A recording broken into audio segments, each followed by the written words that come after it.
മൗനരാഗത്തിന്റെ പുതിയൊരു പ്രൊമോയിലേക്ക് ഏവർക്കും സ്വാഗതം. കല്യാണിയെ കുത്തിക്കൊല്ലാൻ ശ്രമിച്ച രാഹുലിനെ കയ്യിൽ കിട്ടിയ കിരൺ വേലുവും രതീഷും ഒരുമിച്ച് കൈയും കാലും കൂട്ടിക്കെട്ടി വായിൽ ഒരു തുണിയും തിരുകി രാഹുലിനെ ഒരു കാട്ടിനകത്തേക്ക് കൊണ്ടുപോവുകയാണ്. കല്യാണി സഹിച്ചതിന്റെ 4 ഇരട്ടി വേദന സഹിച്ചു വേണം നീ മരിക്കാൻ എന്ന് പറഞ്ഞ് അനങ്ങാനോ ശബ്ദമുണ്ടാക്കാനോ കഴിയാത്ത രാഹുലിനെ നോക്കിക്കൊണ്ട് കിരൺ പറയുകയാണ്. ഇവൻ ഇനിയുള്ള കാഴ്ചകളെല്ലാം കാണണം. ഇരുട്ടിൽ ഇവൻ ഭയന്ന് നിലവിളിക്കണം. ചെന്നായ്ക്കളും കുറുനരികളും വികൃതമായ ശബ്ദങ്ങളുണ്ടാക്കുമ്പോൾ ഇവൻ അതിനേക്കാൾ ഉച്ചത്തിൽ കരയണം എന്ന്. പിന്നീട് ആശുപത്രിയിൽ കഴിയുന്ന കല്യാണിയുടെ അടുത്ത് ചെന്ന് കിരൺ പറയുകയാണ്, അവനെ മൃഗങ്ങൾ കടിച്ചു കീറി കൊന്നുവെന്ന വേലു പറഞ്ഞത് എന്ന്. അങ്ങനെ രാഹുലിന്റെ മരണം ഉറപ്പിക്കുകയാണ് കിരൺ. പിന്നീട് ഒരു ആംബുലൻസാണ് കാണിക്കുന്നത്.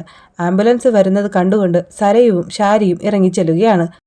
രൂപയും സേനനും കിരണും അവരെ നോക്കി നിൽക്കുകയുമാണ്. അപ്പോൾ ബാക്കി എന്താകുമെന്ന് നമുക്ക് കാത്തിരുന്നു കാണാം. അതുവരേക്കും ബൈ.